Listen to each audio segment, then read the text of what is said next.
Salut la compagnie, c'est Jules Melon, et aujourd'hui dans la Ciné Critique, je vais vous parler d'un film des frères Coen, écrit par les frangins évidemment, uniquement réalisé d'après les crédits par Joel, comme les deux précédents d'ailleurs 100% et Arizona Junior, que j'ai déjà évoqué sur la chaîne. Mais le dernier à date dont j'avais causé, c'était No Country for Old Men, donc il fallait que je revienne un petit peu aux sources d'un duo qui parfois me résiste un peu, même si j'adore O Brother, j'aime beaucoup The Big Lebowski, il y a d'autres de leurs œuvres comme Fargo, qui bizarrement m'ont résisté du moins au premier visionnage. Alors j'étais quand même curieux de me faire ce Miller's Crossing, qui est un film de gangster, film noir, un peu entre les deux, très réputé, mais pas le plus connu de leur riche filmographie, réunissant au casting dans le rôle principal Gabriel Byrne, un bras droit anti-héros un peu sombre avec un chapeau, ouais, ça fait le sombrero au chapeau, tiens, c'est amusant. Mais bref, un personnage complexe qui va se révéler plus ou moins dans le final, mais je ne dirai rien à ce sujet, même si je vais évoquer certaines choses forcément. À ses côtés, Marcia Gay Harden, John Turturro, qui joue un petit peu le poil à gratter, celui qui pose des problèmes, hein, un petit peu dans l'intrigue. John Polito est aussi présent, de même que Albert Finney, ainsi que J.E. Freeman dans le rôle d'un homme de main très grand. J'aurais bien vu Christopher Lloyd dans ce rôle-là, et c'est amusant parce que je me suis rendu compte, là, en voyant les crédits, que la VF était assurée par Pierre Athé. Ça donne presque envie de revoir le film en VF, parce que franchement, il y a des moments... voilà. Et il y a aussi Steve Buscemi qui apparaît, et une apparition aussi rapide de l'épouse d'un des frères, je ne sais plus lequel, Frances McDormand, qui était déjà là dans les précédents et qui sera là dans d'autres. Bref. Et l'histoire se déroule en 1929, je crois, en pleine prohibition aux États-Unis, mais dans une ville qui n'est pas nommée, certainement pour marquer que ça pourrait se passer un peu n'importe où là-bas, à l'époque. Et on va suivre, alors, c'est pas évident à faire un synopsis, mais grosso modo, deux gangs rivaux qui possèdent la même ville, mais qui sont pas en guerre sur le papier. On a d'un côté les Irlandais, avec... c'est Léo Bannon joué par Albert Finney, le boss. Voilà. De l'autre côté, les Italiens, menés par Johnny Caspar, joué par John Polito. Et alors, le bras droit au niveau irlandais, Tom Regan, joué par Gabriel Byrne, est très proche de son patron, mais il fréquente aussi sa promise, donc amour interdit, tout ça. Et en plus, le frère de cette femme, que le patron aime, eh bien, c'est un bookmaker qui pose des problèmes. C'est lui qui est joué par John Turturro, et qui va peut-être, avec ses agissements un peu embêtants, créer une guerre de gang, parce que du côté des Italiens, on n'apprécie pas trop cet homme.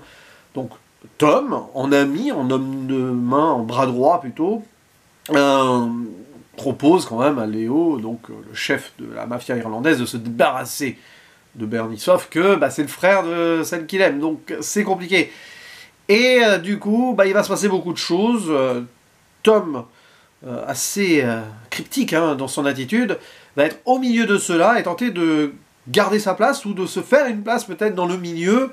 Et forcément, on va avancer dans le film entre machination, retournement de veste, rabibochage, rivalité, tout cela, forcément avec...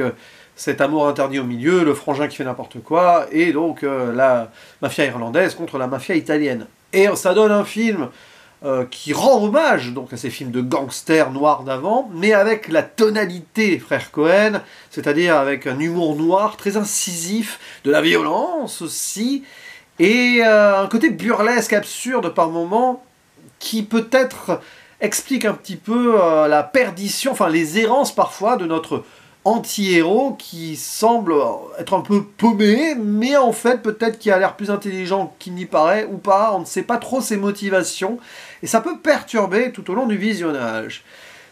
J'ai vraiment apprécié ce film une fois arrivé au bout, parce que ça avance, il y a des scènes qui sont très marquantes visuellement, mais l'intrigue se perd un petit peu à certains moments, tu te dis c'est un peu complexe de façon artificielle.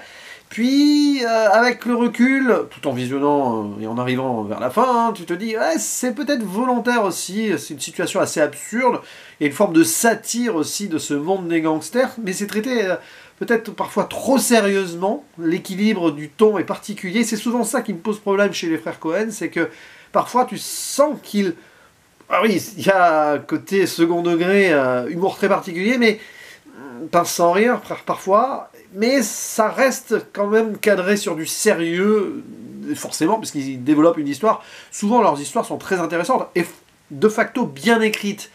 Sauf que là, à un moment, ça paraît trop écrit.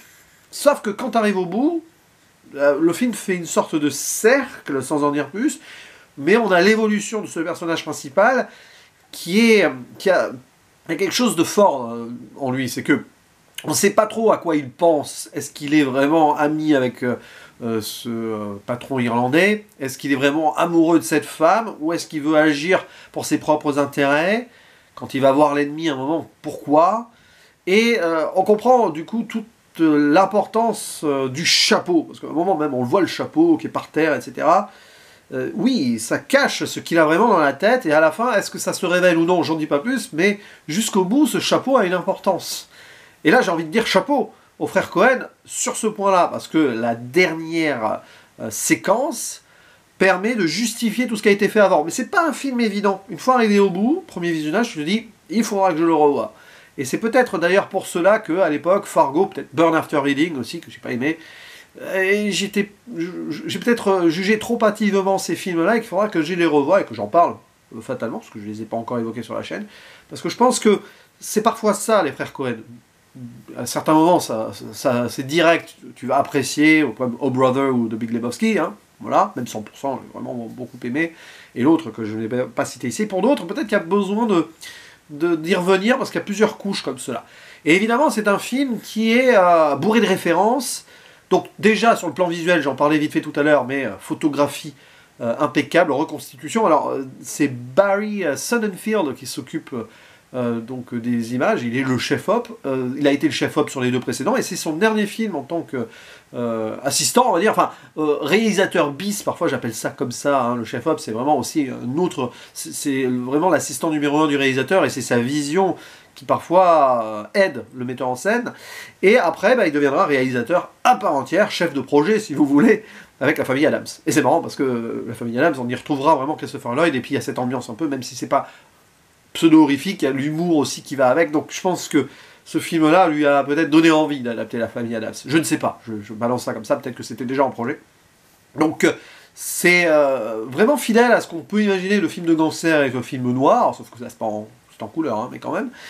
Et les décors, les costumes, tout y passe, c'est très bien là-dessus. L'écriture des dialogues est absolument remarquable aussi.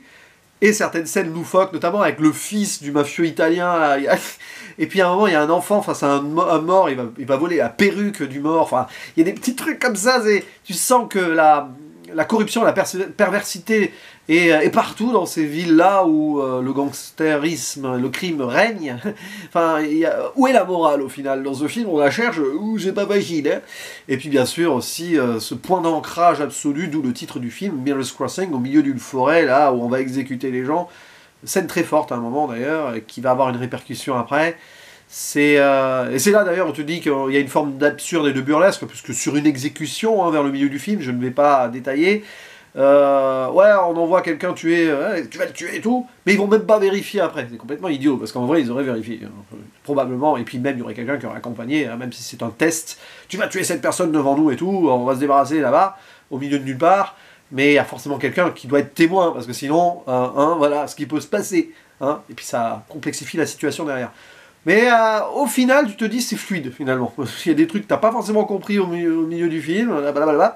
Et puis à la fin, tu te dis ouais, allez, on va comprendre grosso modo, même si ça reste assez évasif. C'est ça aussi, c'est se faire sa place, comme on peut, au-delà donc des liens qu'on peut avoir, amoureux et amicaux, dans ce bordel sans nom, dans cette jungle urbaine et dans ces guerres de gangs, à un moment. Où est l'humanité? C'est un petit peu ça la question qu'on peut se poser à la fin. Puis bien sûr, rajouter à cela une composition là aussi assez subtile, remarquable et pas trop mise en avant, mais qui colle bien à l'ambiance de Carter Burwell, qui était du moins, je ne sais pas jusqu'à quand, mais probablement sur la grande majorité des films, le compositeur attitré des frères Coen. Bref, Miller's Crossing, je ne regrette pas ma découverte, mais je pense que ce sera mieux quand je le reverrai plus tard, une autre fois, en ayant en tête, voilà, en étant débarrassé de l'intrigue en fait. C'est le genre de film.